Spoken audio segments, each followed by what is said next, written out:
I'm really excited about being on this call today. I want to say thank you to both of you guys for having me on. Appreciate you being on, man. And I think the things that we're going to talk about is exactly what people need to hear today. Because, man, this is a hard market. It's a hard market for anyone in the mortgage industry, but it's a really hard market for those that don't have the cycle history, that haven't experienced 08 or haven't experienced 92, or how far back you want me to go, Don? Right. That was 92. That's right. That was a brutal. Yeah. So there's been a few of these. So this is nothing new, but it might be new for some. And for those of us going through it for the first time, I mean, I could see how this would be just absolutely devastating. So let's. I remember being at the office, and one of the guys came in and he goes, "By the way, Brett, your car's being taken away." Isn't that the truth, right? I had that. I was like, "Oh, okay, gotcha." Yeah. Now I've got no car. I got a call from the guy. He's like, "Hey, I'm coming close to your house." I'm like, "You are not coming to my house." And he goes, "Well, what do you mean? I need to get your car. You haven't paid in like 9 months or whatever the hell it was." Yeah. It's like, okay, so here's what we're gonna do. I'm gonna drive down to Albertsons, and I'm gonna leave the car in the parking lot. I'm gonna put the keys on top of the wheel, and I'm never gonna see you, and never gonna see the car again. But that was our reality, right? So when people say about how hard this market is, and I don't mean to just jump right into talking. I mean, the reality is, Brett, we should give you a formal introduction. Don, I'm about to say, Gino, let them know who the masked man is up on our call today. I'm just excited to talk about this. Bringing the value and how he came into your life and our lives. I thought you were going to do that. No, go for it. Okay, so Brett, to give you guys a little bit of history of Don and I and Brett, and even a little history of Don and I. Some of you may or may not know that Don was my branch manager when I was an up-and-coming loan officer. And I had come, young hotshot kid coming out of a broker shop that was doing really well in the broker shop, doing both real estate and loans. And sure enough, ugly 07 started to creep its head. And not only did I not know how to deal with it, I worked at a company with 300 loan officers and it shut down overnight. So definitely a tough market. And at that point I had met Bill Dallas, and Bill Dallas used to do this wonderful 3 hours of power, and he'd recruit everybody and jump on a table and yell at everybody and put war paint on your face. And I was like, I want to work for that guy. And, nice. So once I committed to Skyline, they said, do you really like commuting from Santa Clarita to Encino or from Santa Clarita to Glendale? I'm like, no, not really. Like, we have a great branch manager in the Valencia area we think that you'd be a good fit for. And that's how Don and I met in 2007. And I gotta go kick Scott in the butt. I remember coming out to that office in Santa Clarita with you guys. Yep. Well, that's actually what it was. I mean, it was a hard time. It was a lot like this. And I don't know, it was just some random, we had our monthly office meeting, and Don says, today we have a special guest. And actually, I think it was probably about a week before that I had walked into Don's office and said, this is a stupid business, and I quit. And at the time, we didn't have loan officer compensation rules. You could do a deal for $1 or you could do a deal for $10,000, whatever you wanted. And I did a loan for a guy, and I remember I was so desperate to just do a transaction that I did it for 3/8 of a point. And, when everybody's always made 100, 120, 150 at the time, and even 400, all the guys that were doing all the neg-ams and stuff like that. And here I am doing a deal for 3/8 of a point. And that was kind of when I was like, that's got to be rock bottom. So I went into his office and said, I'm quitting. Is this after I fired your number one agent? Huh? Is this after I fired your number one agent? Somewhere in that timeline. Your supposed number one agent that gave you 28 deals but closed one. Well, so that's actually a really good lesson to be learned, is that just because you have activity doesn't mean that it's going to provide results. And so my quote unquote number one agent that Don's talking about gave me 46 leads one year. So it's the end of the year and we're recapping everything, because that's one of the things Don was doing as part of his coaching, is let's look back at the year and see what worked and what didn't work. And so we looked at that, and it was 46 leads, and we only did 2 transactions. So he says, you need to follow this person and get somebody that's a better converter for you. And I said, great. And so, anyways, I was done with the business. It was demoralizing. I was going to go back to construction. I had done construction my whole life. So I was like, let me go back to something I know that works for me, and it'll create revenue right away. And that's when Don had you as a special guest, and kind of started me down the road of getting my mind right and getting my sales confidence back, and kept me in the business. I do have to tell you, I don't know if you guys didn't intervene at that point, I might be in the construction business today. Wow. It has a lot to be said amazing. about having systems in place, and which you didn't have at the time, and Brett helped you with that. Yeah. And thank you for that, Brett. I've been stuck with You're Gino welcome. ever since. We had such a great time. Such a great time. Yeah. So Brett, tell us a little bit about yourself. I know you, some of the people on this call know you, but give us a real quick overview of, your history a little bit. So, so thank you for that. And thanks for the introduction. And just before I share a little bit about my story, a little bit about my background and what have you, I want to say I'm really excited to be on this call. I've got such great friends there at PMRG Mortgage, Joe Tishkoff, Baron O'Brien. And when we go back 30 years, both Baron and Joe and I go back 30 plus years. We've got Carlos Predis over there, Brian Weiss over there, of course, you and Don. Just such a great opportunity to be on this call and to be able to share. So my objective, and I really looked at, what's my real outcome here today, is that one of the things that I recognize is that you guys have had, I'm sure, some of the best, people, mortgage professionals nationally, on your platform, on your podcast, sharing strategies, top, skills, top tools, tactics, et cetera, et cetera. So, very well-versed group of mortgage professionals. So my outcome I really looked at today is, I can share some different ideas, et cetera, and, we'll go through some different things. But what my real outcome here today is to not really over-inform. I see that most people in many businesses, and just life in general, are over-informed and under-inspired. And the times that we're in now is really a time where people must get inspired, because the information that's needed in order for somebody to go build their business, do something great, to really take life on again to a new level, that information is right at the tip of their fingers. We can drop into Google, you can drop into any of your podcasts, go to any of the superstars that you've had in your platform, and they've got more, again, of that information. And so I see that for most people, again, they're over-informed and under-inspired. So my outcome today is to really inspire somebody that's out there right now that really is, right at that place. And I know there's a ton of them across the market right now going, oh my God, this is a terrible time and it's a horrible time. And it's depressing, and, they're going through all the emotional mood swings that one might go through during a difficult and challenging time. So I hope that through my story and sharing a bit today, that somebody can be inspired to go out there and, really do something fantastic in spite of the difficult and challenging times. I think that, just like any industry, anybody can do it when it's easy.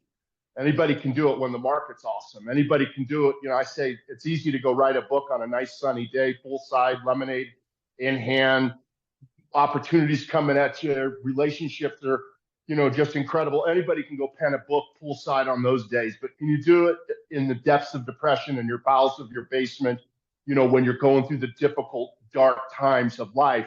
And so I think that the market that we're in right now today is going to either obviously push out so many people, or they're going to get strong. They're going to get resilient. They're going to grow. And I know just through some of the things that I've been through over my years. So I started back, we met back in, what would that have been? 07, 08. It was right in the middle of the storm. Yeah. It was like 07, 08. Okay. So I'd already been on the road working with Robbins. I started, for those that are just, getting maybe new to my work, I was in the mortgage industry back in the early 90s, 92, 91, during those years. And I went through a training called Life Spring. I had no money. I was scrappy. I was just this young guy, in the industry of the mortgage business. But I was struggling. I was scrappy. I wasn't really clear that this industry was for me. And I went to this particular seminar called Life Spring downtown Los Angeles at the Garment District. And I had $500 to my name. The program was $395. I was like, oh my God, I'm putting all this money up on the table. I got like, nothing left. Long story short, the program just transformed my life. It was 3 days, and my trainer's name was Dan, and he was just the most unbelievable in front of the room presence I'd ever experienced. I saw him just walk people through their issues that they had been dealing with for 15, 20, 30, 40 years, a lifetime. And he just smacked them down, and people would just like bust through and break through. And I thought, man, that'd be awesome. I said, if I could do what Dan is doing, I said, I could live a really great life. I feel I could just, be very satisfied with my calling in life if I could do what Dan's doing. So I came out of the training of Life Spring, and Life Spring was all about, it was all about yourself. It was, about taking responsibility. It's about accountability. It's about vulnerability. It's about authenticity. It's about topics in life that, for the most part, we don't really spend too much time entertaining. And so that was an opportunity in that training, to really come to grips with so many areas of life that were just kind of shoved up under the carpet.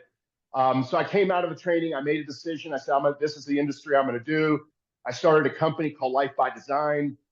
I bought hats and, watches and stuff. And I said, I'm going to do seminars and coaching. I'm going to do all this stuff. I failed miserably. I didn't make $1 that entire year.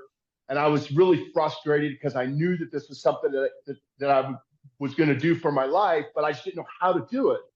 And so what I recognized is that the trainer, Dan, at LifeSpring, I recognized what he was like a great magician. And like all great magicians, they're great at the magic, but they're not going to show you how they did the magic, right? So I thought, well, I need to figure out how to do this industry. One of my friends said, well, just go to Tony Robbins' office and he probably can help you. And Tony, super big on the worldwide stage at that time of his life. And I said, well, okay, that sounds like a great deal. And so I went to San Diego. I had a friend give me a drive out to San Diego, and I just showed up to Tony's office.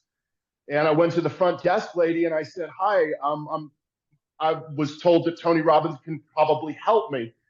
And she looked at me like I had 17 heads, like, yeah, through his tapes, his seminars, his books. And I thought, well, so you're saying he can't see me? Like I was delusional, I guess.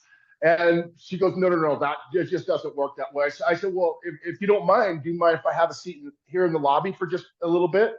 So I'm sitting in the lobby. I'm kind of just checking out the whole decor, checking out this corporate office of Robbins Research there in La Jolla, California. And all of a sudden, I heard Tony's voice. And I thought, well, that's not in the overhead speaker. I said, he's here. And so I just remember I got up out of my chair and I went to the direction of the voice. And he was coming down the hallway with his people. They're all walking towards me. I thought, this is cool. He's coming to me.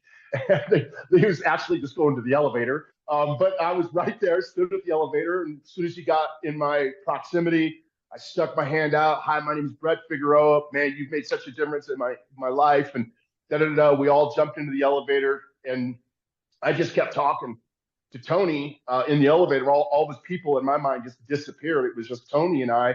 I walked him out to his car, and I was like really clear after that I was going to go to work for this guy. And so they brought me in shortly thereafter as an opportunity because Tony set it up for me to come in and do an interview. I came in to do an interview, and I was horrible at the interview. The sales manager said, well, can you go down and do a presentation as if you were promoting for Robbins, and what does that look like and sound like? I failed miserably. Like I didn't hear back from them for months.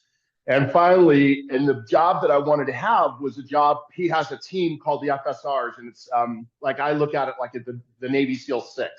Like they're the best of the best. They travel the country. They are in trainings 2 and 3 times a day, and it's just really amazing. I wanted that position. That was just not going to fly. It was fully expensed. You're on the road 48 weeks out of the year on Tony's dime, but that just wasn't going to fly. But I did get a phone call, said, hey, we have a job opening for you if you would like. I lost your screen. I'm only seeing me. We still see you. You're good. Are we good? Okay, cool. Yep. So uh, so they said, well, we have a job opening, but it's a telemarketing position. It pays $7.50 an hour. It's a 9 to 5 job, and it's your corporate office. So that meant moving to San Diego. And when I moved to San Diego, I called Baron O'Brien because we had developed a relationship since 1992. After I listened to his interview with him and Todd Duncan, I was mesmerized and blown away through that interview. And so when I said to Baron, I said, I'm coming to San Diego. I'm working with Tony. Baron's like, well, where are you going to live? I said, I'm not sure. He said, well, why don't you come live with me? And so I lived with Baron, and I would go to work every day in the boiler room at $7.50 an hour. Baron would drop me off at the bus stop. I'd be in my suit and tie. He dropped me off downtown San Diego at the bus stop. I'd take the bus up into La Jolla, maybe a 40-minute ride up on the bus. And that's all I did was listen to success, motivation, inspiration. I never listened to music, never. Everything was just, let me lock and load. Let me get stronger. Let me get better. And so he would drop me off, and I'd go to work for the day. All the other guys in the boiler room are in flip-flops, being San Diego and what have you. I'm the guy coming in looking like I own the building. But they ultimately brought me up, and I was just too much for the inside. So finally, after being there, I don't know, for several months, they brought me in and they said, well, what they really wanted to do with me is fire me. They just wanted to go, this guy's just too much for us. Because they took me from the boiler room and they brought me upstairs to the executive floor, but I was too loud. I had no sensory acuity. I just was unaware of my surroundings. I'm bouncing around, and yeah, just sometimes you just get so like. My sales manager brought me in. She goes, "You're like really messed up. I haven't been able to sleep in days." She said, "You have no sensory acuity," and I didn't know what that was. But ultimately, I learned. But they did just want to fire me, so they said, "Okay, here's how we get rid of him, because we can't fire him because he hasn't done anything wrong. But we know what to do. We'll put him out on the road with the guys." So the Navy SEAL 6 team is out traveling. They're in San Francisco at the time, preparing for a seminar. They said, we'll put him out with the guys. They'll tear him apart. They'll eat him alive. He will fall so fast, and then we can just go, boom, he's out. And so they did. I went out to San Francisco with the team, met up with the people, started doing presentations. 2 weeks later, Tony was coming in doing a big seminar. And the executive team, sales manager lady, brought me off to the side. She says, Brett, listen, you got to go. She said, we've got to let you go. You're just not carrying your weight. You're not making it happen. And it's time, you got to go. And I'm like, oh my gosh, like I put all this energy and all this intensity to go on the road and to be with Tony and to learn and to master the art of doing this work. And then they got their outcome, which was to fire me and let me go. They said, well, listen, here's the deal. They said, we're going to San Diego or Los Angeles, which is where you originated from. We can't tell you whether you can go there or not, but if you want to go there and promote and sell for Tony, that's fine. But we're not giving you a car. We're not giving you housing. We're not giving you money. They ain't giving me like nothing. They said, but if you love Tony so much and you want to go make it happen, then, go do it, dude. And so I went to Los Angeles. I had nowhere to live. My friend goes, well, I've got a boat in the marina. So I lived on a little boat. I remind people it's the difference between a boat and a yacht. Boats are small, yachts are big. This is a boat. And I'm a 6'5" guy on the front end of a boat, in the marina. And I said, okay, I'm resilient, man. I said, I'm going to make this happen. All the other guys are living 5-star living in Marina Del Rey, in the surrounding areas. They're living 5-star on Tony's dime. I'm living like, some peasant. And I'd go, and I had no phones back at the time, and I would go to the Ritz-Carlton on Admiralty Way, if I'm remembering the name. And I'd go to the Ritz-Carlton, go to any payphones, pocket full of dimes, pull out the yellow phone book that's hanging by its cord, and I'd go in there and just start calling companies. Hi, my name is Brett Figueroa. I'm with Tony Robbins. We're doing this. We're doing it. And I started setting up all these appointments.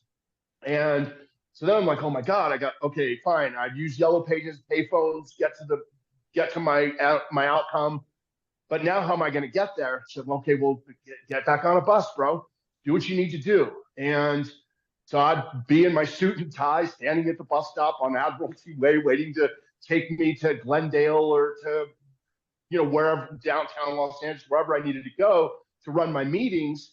And so ultimately, long story, so ultimately I started to make some sales, started to make some things happen there in that city on my own expense, under some of the worst conditions, most challenging conditions that I could face. And the other guys looking at me going, okay, this dude's like a machine out there. Like he's just doing it. He's just, not complaining or, crying the blues that he doesn't have this resource or that resource. He's just doing it. So finally, we have dinner with Tony at the Magic Castle there in Hollywood. And he says, listen, man, anybody that's willing to do what you just did, you're a dude after my own heart. And you're welcome, and you are back. You are with us on this team. And I was like, oh, this is awesome. And so now I was part of the crew, got to travel the country, doing really cool things. And then I began to self-sabotage. And I began to stop doing the things that got me to become successful, at least halfway successful. And I quit doing them. And so I like to say that there's a day that turns people's lives around. At least there's an opportunity for that day where you go, that's it, no more, enough's enough. I'm sick and tired of being sick and tired. And this particular day was on December 15th, 1996 at 9:10 a.m. in the morning. And the reason I remember that particular date was because that day was a day that Tony was having his Christmas party at his home in La Jolla. Everybody in the company is heading to La Jolla to his party, and they're bringing me to the executive office for a meeting. And I'm thinking, gosh, why? What's up? So I walk in to that meeting at 9:10. Back in the days, I used to think 9 and 9:10 were the same. And it got really clear that they weren't. And so I walk in to my sales manager, Deb, and on her desk were pink papers. And those were my firing papers. Those were, dude, we're done. You're out. Here's your papers. This is official. Boom. We're letting you go right now. And so that day for me is what really turned it around, because I sat and I recognized I had one of two choices: either step up or step aside. It was one of two. And I recognized that stepping aside was not what I was built to do. And I recognized that stepping up into who I could be to really impact people, to really make that difference, to bring the contribution, it was going to take a better, bigger, stronger version of me. And I stood up, and this lady's behind her desk, and I stood up and I just hovered over her desk and I said, you cannot fire me. And I said, I will not go and I will not sign those papers. I said, you will need to call security. I'm not going to get fired in this meeting. I could see that. I mean, I was, by the way, I was 100% straight, 100% straight. I was 100%. There was no way she was going to fire me. It was not going to happen. It was just no way. And so, she looked at me like, dude, we're not looking for a debate, just a signature. We just want to get you out the back door quietly. And I just was, again, really super adamant. Her eyes got super wide, and she's like, oh my God, we've never had this happen before. So she goes, okay, well, we'll give you one more shot. I said, I'll break every record. I will defy every odd. I said, just give me that one last shot. Excuse me. And she did. And she gave me that one last shot. I showed up to Tony Robbins' house for his Christmas party. Big Tony opens the front door. He's like, what are you doing here? You're supposed to be fired. So he recognized that, dude, if you're good enough to get through my executive team, my sharpshooters, my best of best, if you can get through them, you can get through the average man and woman on the street. And so got back out on the road and started to build my income, started to go to $3,000 a check, $5,000, took it to $10,000 on a check. And I was just, broke dude. So $10,000 was a lot of freaking money to me. I was like, wow, this is awesome. And I finally said, I wonder what could happen if I really, really throw this thing down. Like if I really just defy all odds, really, I like to say you can't find out what's really under the hood of a Ferrari in your neighborhood, right? You'll start killing people, taking down dogs, cats, people, and you got to go to the desert, boom, throw it down, right? And so I thought, wonder if I really throw it down, what can I do? I went from making $10,000 on one paycheck to over $100,000 on the very next paycheck. Broke every record in the company, every sales record, every income record. Tony Robbins was like, holy hell. And the accounting was like, what's going on? Like they had never had one of the guys on the road, and especially this misfit kid like me, taking buses and pay phones and living on boats and eating at buffets, just so I could eat, do these types of things. So for me, in the work in which we've been doing with mortgage professionals or any industry, it's not built, when I do my work with people, it's not built on concept. It's not built on something I read about in a book in chapter 8, paragraph 3 that says, if you throw it down, you can make it happen. I look at my own experience and I pull from my own resources of what it is that I was able to pull off, giving people not a concept of what's possible, but really something that really happened in my own personal life on many different accounts, but that's being my major one in my earlier years.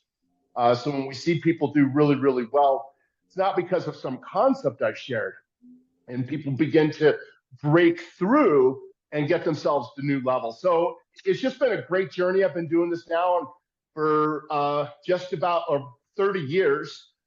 Which is really amazing. I've stayed in the lane of this industry for 30 years, which has been super, super cool. I've trained over 3,000 companies. I got to open at the Madison Square Garden for Tony. I moved 25 times in 5 years. Just got to do some really, really fun, exciting things. And so I really, getting in the coaching business is so easy today. And so I have a pretty tough eye on that, because it's so easy to get in the coaching business where I had to earn my stripes. I had to live out on the streets, and I had to go and, get fired and show up until I had to earn my stripes to become a coach today. And now to become a coach today, I kind of make fun of it, because you can go down to the Holiday Inn, pay $1.49, sit in the seat for 2 days, and all of a sudden you get a certificate that says life coach. And people need more than that in today's world. There's lives at stake. There's relationships at stake. There's income at stake. There's so much at stake that what people need in the world today is coaches that have earned their stripes, that have been down these paths, these streets. And so it's been a great industry, and it's so exciting when I get to work with mortgage professionals, only because that's where I started. And Tim Brahim was actually my very first coaching client. And I was actually the very first interview in the Loan Toolbox under the Gift of Knowledge section back when it was very first started. So it's been a great ride. It's been a super journey. And, wherever somebody's at right now in your tough times, right? I mean, so many people going through tough times, but I like to also look that these could be the best of times. And, people looked during the time of the Depression, and, that was the time of the Depression. But at the same time, more people became millionaires during the time of the Depression than any other time in human history. So it's really about identifying and looking at, how am I seeing the market right now? And I think that's a major thing. How am I seeing the market? Can I break in on that? Because you give us a lot of history there.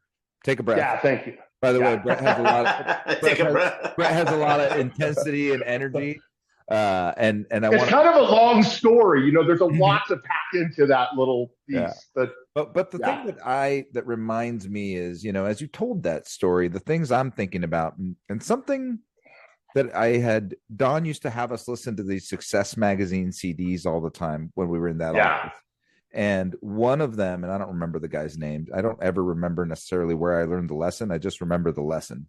And what he said is, when you have had success in the past and then you lose it, remind yourself, what did my day look like? What were my habits? What were my routines? What were the things I did to become successful?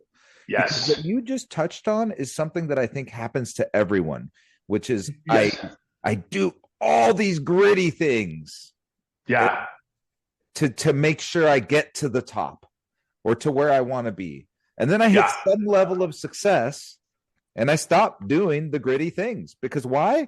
Because you don't want to get on the bus, because now you have an income. Right. So now you just drive yourself. Right. And Right. you forget what the things were that made you successful. And so I think in a market like today, and I like to say, act like you were in your 20s, right? Yes. Because that's the reality. That's when you're just pushing and taking risks and willing to crash against the wall and willing to lose it all.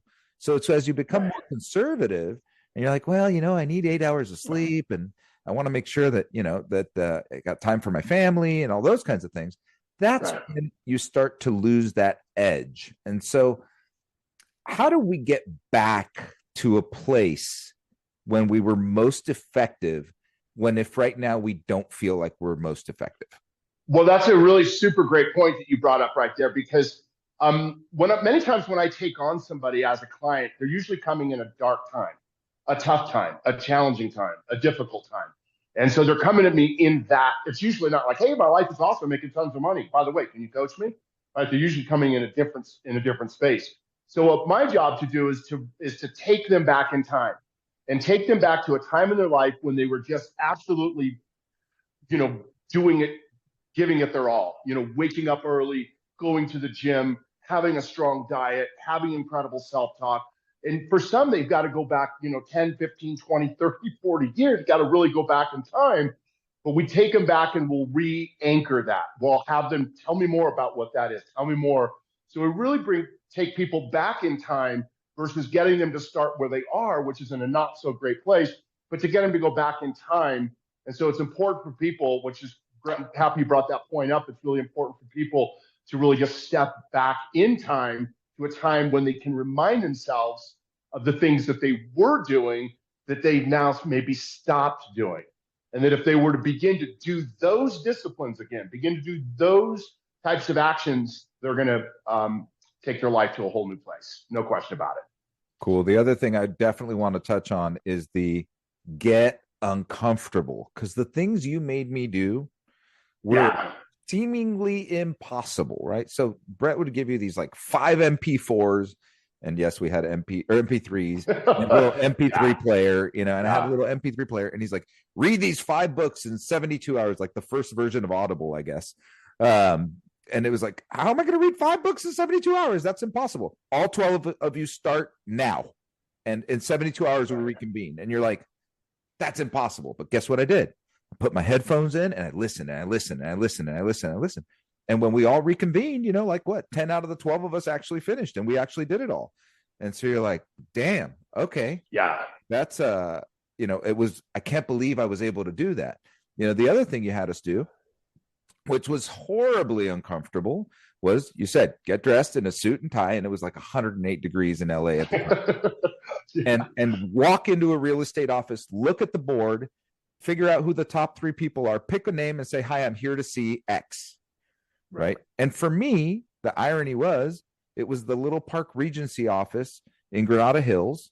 And I was able to walk in and I mean, I'm literally doing this. I'm scared out of my mind. Why am I walking into a place I don't know anybody and asking to speak to one of the top producers?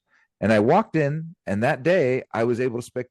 William Muir came out, super, super nice, had been one of the top producers, sat down with me and gave me 20 minutes. Today, I'm still thankful for that moment in my career, not because William ever gave me a loan, not because William ever gave me a chance, just because he gave me his time. So what I was able to gain by the practices that you were giving me was confidence in myself again. And as a salesperson, confidence is probably the number one tool that if you can harness it, you can win. 100%. Nice. Let me jump in, because unfortunately I got to leave a little early, but I wanted to throw out something, Brett, because what I'm really excited about having you here, and I want to make sure that our attendees that are on the call get from you, because you helped Gino with this during a very dark and challenging time. I mean, he was ready to quit. I told him hang in there for at least 2 to 3 more months, because we go through cycles. So this is a cycle right now. And I've been through 4 of these now. So I have a little bit more resilience, knowing that there is another side to it. And even Gino, when we went through this, I basically said, hey, Gino was like, are we really going through this again? Another side? I'm like, yeah, absolutely. He's like, why? I go, because every time we come out stronger, smarter, better, with better support and better people, we get better each time. So why wouldn't we do this again? So, and we'll have less competition. So can you help those who are on this call? Because we have some people are losing deals, our conversion sucks. There's no inventory out there. Rates are going up and down like crazy. It's been challenging. How do we get our mindset around something that's simple to just kind of start our day with, be able to take steps forward? Because you helped Gino take steps forward. When he was ready to quit, you helped him go, here's just do these things today. Just do these things today. Right. So like our team, we're trying to get them to do activities. Just do your activities and things will happen. Even though you don't feel like them. Like, believe me, we go back and forth going, whew, we just said it yesterday, rough day, to stay motivated. Rough day, but how do we do it? We push each other. So help this group know how to be a little bit, how to get through those rough days, because it's challenging, but there are better. I say we're 3/4 away pushing that boulder up the hill. So we're more than halfway there. We're almost there. And before you know it, the next 6 to 8 months will fly by and our competition will dwindle away some and we'll be in a better place. But right now is a great opportunity because others have their head in the sand to actually grab market share. So that's my 2 cents. I'd love your input on that. Yeah, sure. Again, really another great question, and I think it's really, being what I like to call battle gear ready. It's being ready for battle, and I think for a lot of people, they're not really ready for battle. It's like the sergeant comes in and says, "Hey, it's time to go to battle," and the guy goes, "Well, can I get 2 weeks?" No, dude, it's time for battle. And so I think it's every single day, and especially when you're in a difficult market. Difficult times, challenging times, but that shows up in life, whether it be in relationships or, whether it be in business or some emotional thing that we might be dealing with. I think it's really every single day being battle gear ready and doing the little tiny disciplines starting at the very top of the day, having some, what I like to call some non-negotiables. I go to the gym every single day. I don't miss. I missed 3 times in 120 days. I made a big decision. One night I was getting ready to go to the gym I was getting prepared for the next morning. And I asked myself, I said, Brett, are you going to go to the gym in the morning? And I said to myself, if you ask yourself that question one more time, I'm going to punch you right in the face. I said, don't ever ask that question again. Just go to the gym in the morning. And so every single morning I'm up and out. Everything goes off at 4:45 and I'm in the gym by 5:30 sharp, Monday through Friday, Saturdays and Sundays, 6:30. So, this little stuff like that keeps the mind and keeps the body, ready to take on the day. And I remember years ago, Tony Robbins had a thing and it said, you have these great goals. You wake up in the morning, you say, let's go get after it. And your body says, who are you kidding? And so I think that, in challenging, difficult times is when people start to let things start to slip away. And that's the time when people need to buckle down. And like, you talked about getting uncomfortable. You've got to get uncomfortable. You've got to find ways where you have non-negotiables set up every single day, non-negotiables. And whether that be hitting offices, making those phone calls, doing those activities. And it's creating what we call the stacking effect. And the stacking effect is really creating the miracle of compound interest. So like, Einstein said the 8th great wonder of the world is the miracle of compound interest. But most people will never meet that miracle because it's like they put money in the bank, they take money out. They put money in the bank, they take money out. They start the gym, they stop the gym. They go to the offices, they stop the offices. They make the calls, they quit the calls.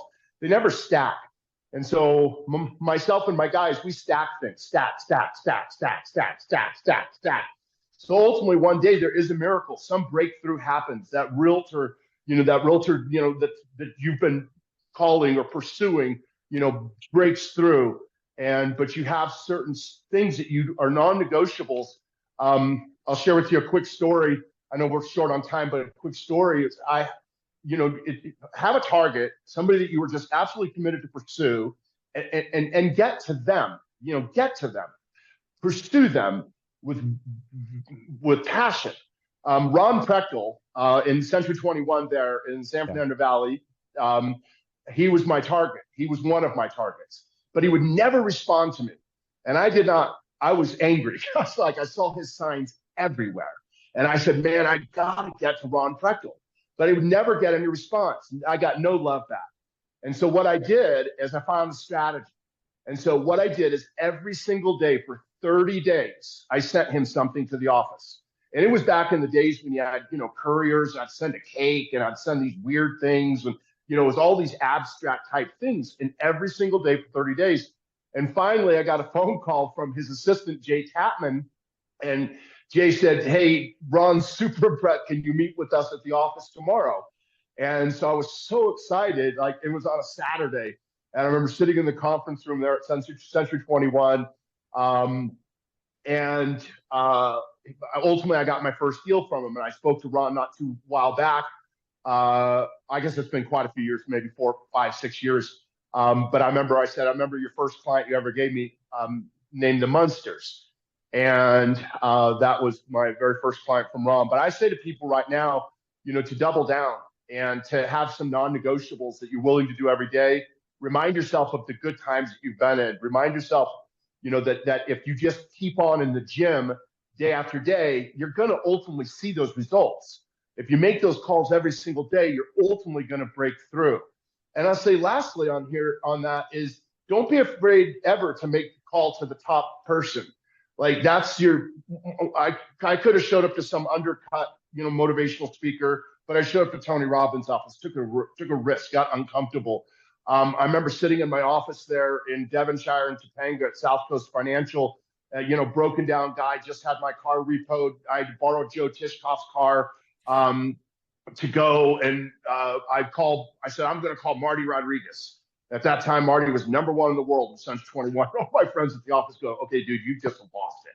Like, you've got no car, you've got nobody. You're going to go call the #1 real estate agent in the office. And I did. And I called her office at like 10 o'clock at night, and her brother, Philip, answered the phone. And next thing you know, a week later, I'm having dinner with Marty, her husband, her daughter, her son, and we've been best of friends for 32 years now. And so I say, that if you keep the vision that something great can happen, and in spite of the difficult, challenging season that we might be in, that you have an ability to really break through if you stay consistent with that. Yeah, I mean, great to see you, Don. Yeah, I see. You're muted, Don. We can't hear you, Don.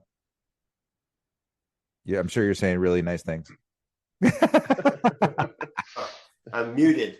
Yeah, we know. I thought I was heading out. But anyways, thanks, Brett, for being here. Your results speak for itself with what you've done with Gino and getting him.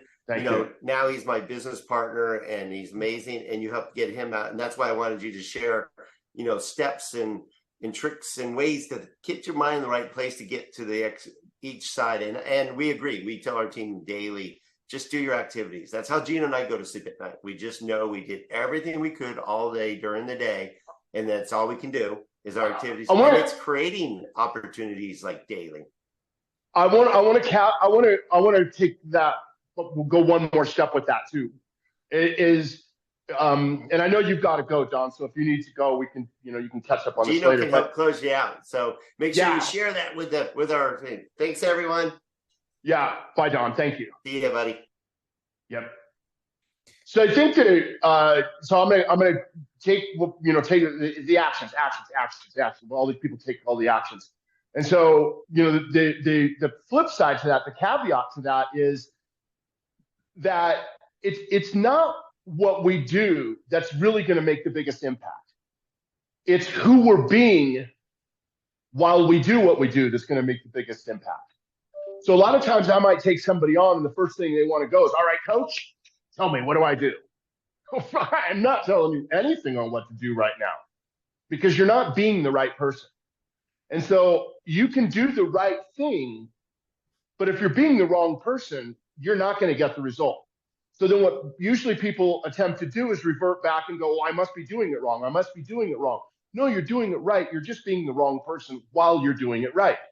And so I want to jump in on that, Brett, because one of the things that we talked about, God, this was a really long time ago, was that I was incongruent with what I was trying to achieve. And I think congruency is something that's super, super important.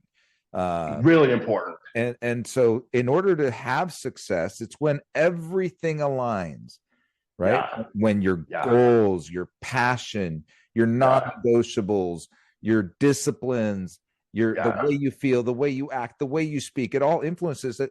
And then that's when you have massive breakthrough, because people be like, I want to be with that person. I want to hang out with them. I want to be with them. I want them on my team. So if you think about, like, am I the person? Would I want to be with me on my team? Would I want to hire Brett to be a loan officer on my team? Would I want to hire, would I want to? So be hireable. Number one, like, make sure that you're interviewing every single day for every position in your life, whether it be friend, husband, parent, loan officer, branch manager, whatever it is. You are interviewing in every interaction that you have. Right. So are your actions in alignment with your goals? And if you don't have that congruency, it's like saying, I want to get fit. And who am I being? Again, the who am I being while I'm doing my actions? Right. So what do you mean by that? Who am I being, though? Like, clarify that. Yeah, because we're human beings. We're not human doings, right? So people think we're human doings. So they go around doing, and they go, God, I'm doing all these things, but I'm not getting results. And so, because they're not being the right person. So we're human beings first. And so the key is to look and go, okay, before I pick up this phone and make this call, who am I being? Am I being fun? Am I being playful? Am I being exciting? Am I being passionate? Am I being vulnerable? Am I being loving? Like, who am I being? So most people are just very robotic. Oh, okay, I got that one checked off. I did that. Yeah, but you're being an asshole while you're doing it. So it's so important for people to really look and go, okay, yeah, I'm going to the gym, but who am I being when I'm going to the gym? Yeah, I'm making the calls, but who am I being when I'm making the calls? Yeah, I'm going into the offices, but am I being confident when I walk into that office? Am I being confident? Confidence is a way of being, right? So it's how we show up. And it's a part of human existence that we just take for granted because we're just human beings. We don't really think too much about who we're being while we're being. We're just being. And so if there's any radical shift for people to make, and that's why I don't give people a list of to-dos when I first start working with them, because they're not being the right person. So I can give them the list of all the right things to do, and they come back crying the blues about how they're not getting the result because they're not being the right person while they're doing the right thing. Does that make sense? Yeah. And in fact, I think social media is teaching us that lesson today, right? Where if all you post is work shit, nobody cares. Right. And if all you post is personal shit, nobody knows that what you do for a living. So you've got to have this blend of both things in order to be successful. And ultimately, people they will gravitate and work with people they like, no matter what business you're in. And they will always be interested in the things they're interested in. You can't force someone to be interested in real estate. You can't force someone to be interested in saltwater aquariums like I am, right? So that's just some wonky hobby that I have. But guess what? When I meet somebody else that had a saltwater aquarium, we have something in common. So when I make a social post, the people that have something in common with me gravitate to me. So I think what you're really saying is, hone in on your personal development first. And then you attach personal development to the skills that you need. And when those two come into alignment, and we're slowly running out of time here, but when those two things come into alignment, that's when you see success. Yeah, I'd say, one of the most important things that one can really build themselves into being is just being an inspiring person. And so when I started sharing it, I had to kind of find this and pull this. And one of the things that I kept hearing time and time again through whether it be my posts or whether it be videos or interviews or what have you, it kept coming back. They wouldn't go, oh, he's the smartest guy in the room. They'd go, God damn, he's so inspiring though. And so I feel like that's a really important job and a really important opportunity, because anybody can be inspired during inspiring times. But can you be inspiring during uninspiring times? That's called leadership. So we have so many uninspired people out there right now in the world that if we could bring inspiration into people's lives, they're going to feel good around you. they're gonna do more because of you. It's like, dude, every time I see you, I just feel so inspired. Every time I, listen to one of that, I feel so inspired. And I know that that's what ultimately at the end of the day gets people to take action and not take action. They're either inspired or they're uninspired. And if they're uninspired, they're just kind of maybe going through the motions. But if they're inspiring, that's powerful. So I love that. I think that's kind of the mic drop moment right there is to, I think you just have to know what outcome you want to have, be the person you want to be, right? And really reflect that, be congruent about it, and have an insatiable appetite for winning and to get that one thing that I think that's another nugget we touched on today. I think some of us have lost that vision of I want this thing, right? So, and what it is for you, right? I want to have a Mercedes. I want to have 100 employees. I want to have 4 branch managers. Whatever it is that your goal is, have an insatiable appetite to reach that goal, whatever it takes. Be, what was it they say? Be unreasonable in your pursuit of success. Do things that are completely unreasonable, because reason is what holds you back. And you were talking about when you talk about, and I got to go to some housekeeping here, but the thing you were talking about earlier was when you talk to yourself. Am I going to the gym this morning? So stop negotiating with yourself. Non-negotiables. Non-negotiables. Keeping a non-negotiable to keep your attitude, in check during tough times. Like, again, anybody can keep your attitude in check during easy times. And so when you have a non-negotiable, it says, it doesn't matter what's going on around me. The only thing that matters is what's going on inside of me. And that's the only thing you and I can control. What you and I both know is our attitude and our activity. Yep. Well, beautiful, brother. Thank you so much for joining us today. I really appreciate you. I really appreciate everything you've done for my career. And hopefully someone on this call today feels super inspired and wants to get out there and kick some ass in where others will perceive as a hard market, but it's just a market full of opportunities. So in the next couple of weeks, here's what we got. Coach Bill Hart, who's just an amazing coach. He was just talking about on his social media last week that he's got 30,000 hours in the coaching chair. And for those of you that have read a couple of books there about mastery of any skill, that happens at 10,000 hours. So triple that. And he's interviewing Keith Collins. So Keith is someone who's doing a good job right now.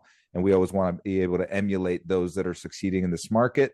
And then Scott Harris, for those that have never heard Scott speak, he's such a smart man and one of the most elegant speakers that I know. And he's the founder of experience.com, which used to be Social Survey. He's not only changed our industry for the better, he's got so many cool things that are going on right now, and he's a wonderful entrepreneur. So I'm looking forward to spending some time with him. And yes, this is just coming up in a couple of weeks. It's not too late to join Don, myself, and a few of our salespeople that are all going. Yes, that's right. We're all going to go continue to train with Todd Duncan at the High Trust Sales Academy. And you say, well, I've already done that. When? 10 years ago? 7 years ago? 6 years ago? Are you using the skills that you learned when you did that? Or do you need a refresher course? Don and I are going to get a refresher course to make sure that we're on our game, to make sure we can help our team every way possible to lead them to the other side of this battle. And there's a giant discount there that Todd was gracious enough to give the Momentum Builder community. So go ahead and hit that QR code and come hang out with us in Vegas. It's at the Red Rocks just in a couple of weeks. And reboot.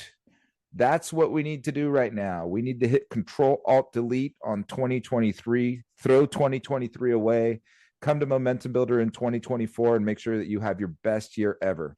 Take market share away from others, be in the room with the best of the best, and make sure that it's your best year ever in 2024. So go to momentumbuilder.com, use our discount code, which is DG2024.